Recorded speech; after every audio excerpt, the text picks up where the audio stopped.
Hello, everyone, and welcome to the Outliers YouTube channel and podcast series and our program, Get to Know. I'm your host, DP Lyle, and I'm here with my partner in crime, Kathleen Antrim. Thanks, Doug. It's great to be here. And today we've got a real treat for you. We have a debut author.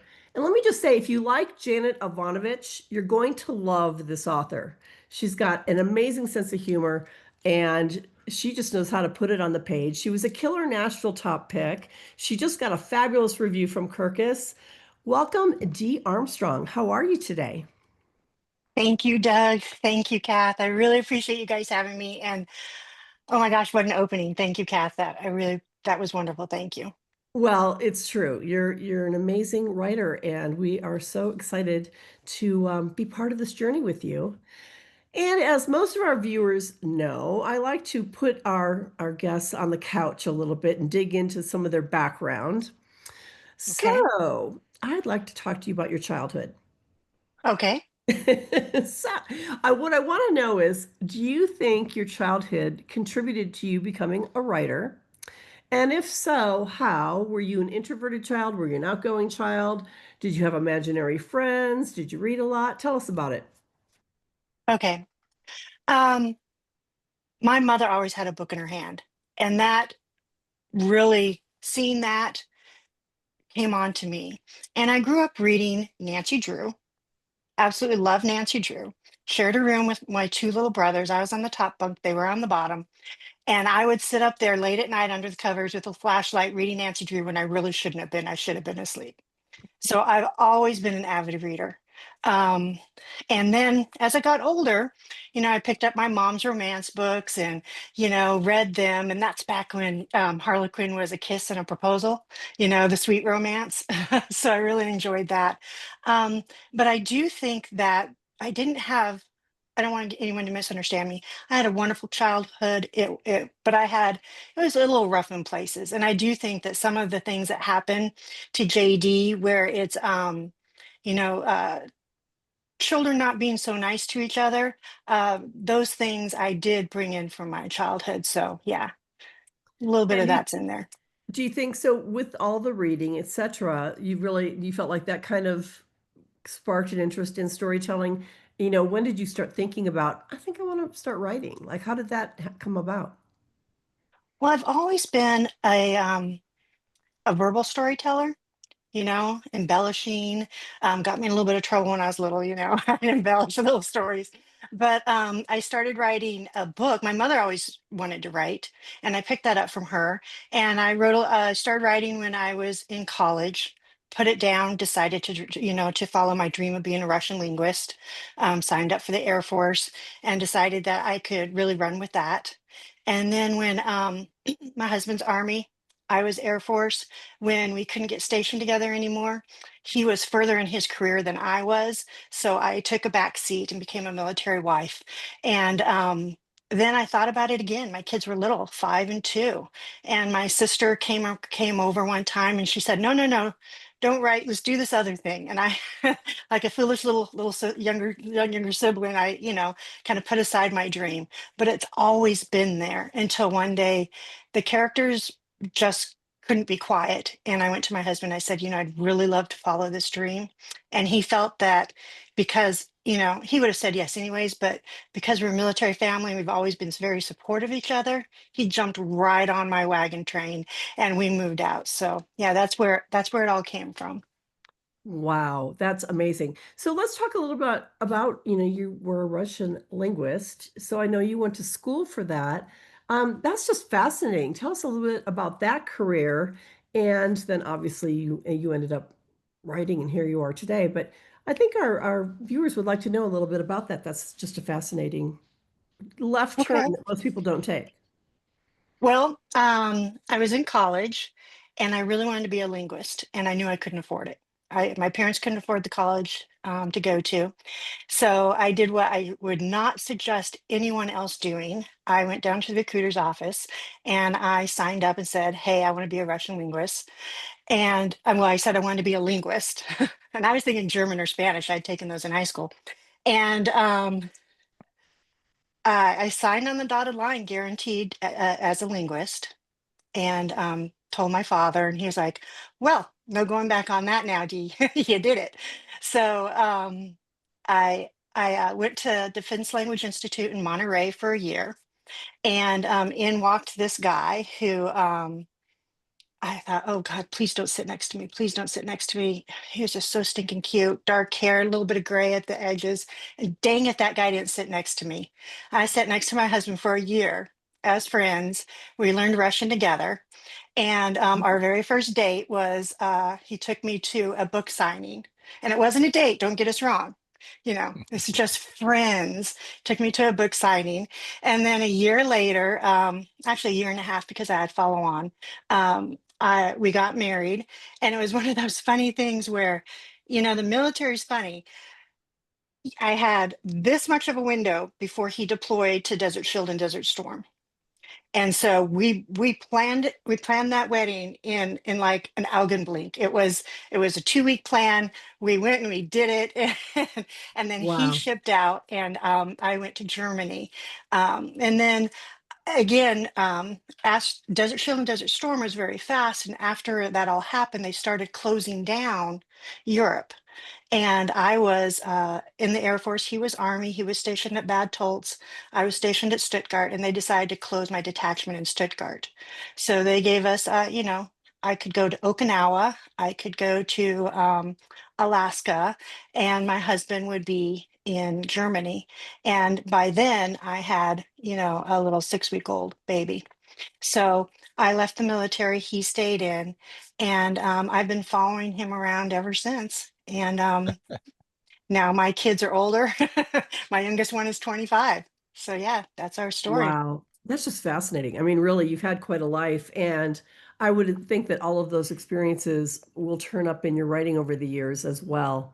And it just, being a linguist, it's all about words. It just makes Yeah, sense to me. Yeah. yeah, Well, I want to give everybody a little bit of background on the book that we're going to talk about here, which I absolutely love this cover. It's fantastic. Hmm. But Dee was in our original boot camp at Outliers, hmm and she was working on a story, and it was good. And so for 3 weeks, it was a 6 week course at that time. We hammered on that book and did some editing and fixed a few things. And suddenly, like the fourth week in, she said, "I'm going to give you something else. I don't want to work on that anymore. I'm going to give you something else." And she sent the first chapter of Haunted by a Broken Oath. And then when I read it, it's like, oh my God. Oh my God, it's like a different person wrote this. Okay. So we worked on that for three weeks, and I said, this is fantastic. So the rest is history. So now it's all been finished and edited and all of that stuff, and it's good to go. Mm, Uh, it's a fascinating story in that it is down and dark and dirty. It's about hard subjects, but it's done with humor. It's done with a, more than a little sarcasm. It's done with my kind of characters. I just love this. It's somewhere between, a noir and a comedic story, and I love it. How did you? Where did this story come from? Did you come up with JD, or did you come up with a plot line, or did you come up with a couple of scenes? What started this story? Well, I I wrote my first trilogy, and in the last book is JD's story. And in the trilogy, each one of the heroines is haunted by a ghost. And JD's been haunted by a ghost since her mother died when she was 8, and the ghost transferred to her and like stuck to her like a nasty rash for her life, getting into everything, her love life, her friendships. She wait her dreams, everything. And my editor at the time had said to me, I love this storyline. I think you should do a series with it. And I really didn't imagine that for JD. So I went back in book time to her very first case because I felt all the conflict, the great fun conflict, comes from her not knowing who the ghost is and why the ghost is haunting her. So I went back in book time to her first case, to where JD is a brand new PI and just learning the ropes and is just trying to manage life. And the first time I wrote this book, I it got rejected by my editor at the time. She said I put a sweet romance in the middle of a thriller, and I had no idea. I let the secondary characters kind of run amok. So I pulled the sweet romance out, and then took the thriller and rewrote it, polishing it and making it better until we got what we have JD today, and that's where she came from. And Wow. she's such a strong voice. I mean, your voice in this book is amazing. It's so engaging. I mean, you can't stop turning the pages. It's just remarkable. And that Thanks, process Kat. you talked about is a great lesson for writers. You know, if a story is not working or not sellable, why? Why is it not working? Well, in your circumstance, it's because you were writing to the wrong genre even. But once you figured out, all the thriller elements here are here. And if I move in that direction and chop off a few limbs, I actually have a great story here. And you do have a great story. So that's a great lesson to learn for all writers. Thank you, thank you. Absolutely. And you're right. I kept trying to be my mom, Yep. who was the romance lover, and I kept killing people off. And that's when I had to figure out that maybe I'm not quite the romance the romance writer as I thought I was. So thanks, Doug. But that's a great lesson to learn is to where is your voice? Where are you in your writing career and what kind of story do you want to tell? Because at the end of the day, that's what sells books. We talk about it all the time, but it's voice. And this has a very strong voice, but you can tell you're committed to this story. I imagine if I read one of the older ones, I would feel the same way the editor did that maybe this isn't exactly the story you want to tell. But this one sure is. Mhm. No Thanks, Doug. question. So, what advice would you give a brand new author, brand new writer who's just trying to break into publishing and get published? What kind of advice would you give them? I always say don't give up. Don't give up. There have been many times that I have boxed up my office and thought I'm unworthy. And if God is giving you a dream, you're worthy. If you put that dream in your heart, don't give up. Um, and then also my husband, he does a lot of watching podcasts and stuff. And he watched this one and made me listen to it. And I have this sticky on my desk all the time. And it says, don't be clever, be vulnerable, be honest. And then I added my own little thing to the end, right from the heart. And that is something I look at every day, and I think it could touch any writer because it touched me. Hmm. Absolutely. Absolutely. So, from the time I know you've written a number of books along your journey here. Um, how long did it take from the very first when you said, I'm going to try this, I'm going to be a writer, to getting published in a more traditional way? How long did that take for you? Well, now we're showing my age. Mm. God love it. I would say, well, I went to college in the late 80s. So, that's 40 years when I really started pinning things. But I got really serious the in 2019 is when I really got serious. Mhm. And then I had some unfortunate family deaths that kind of knocked me back. But I learned how to keep moving forward. And I learned that even though if I share anything, if your heart is broken, don't stop. Keep writing. And if you can't write, take a moment and sharpen your pen until your heart is back so that you can write again. Mhm. That is the lesson I learned during that little stretch where I had some family heartbreak. So, Sure. Well, I just think it's such a good lesson also for writers to learn that this does not happen overnight. Your story is a very common one. It takes years to learn how to really write mhm, a great book. And, I know myself a lot of help along the way, a lot of instruction and really, searching for how do you do this correctly? Because it's a tough craft. mhm. So Dee, tell us where, well, your book is launching, as we know, on November 11th. It's available for pre-order, I know, on Amazon now, both in ebook and in print.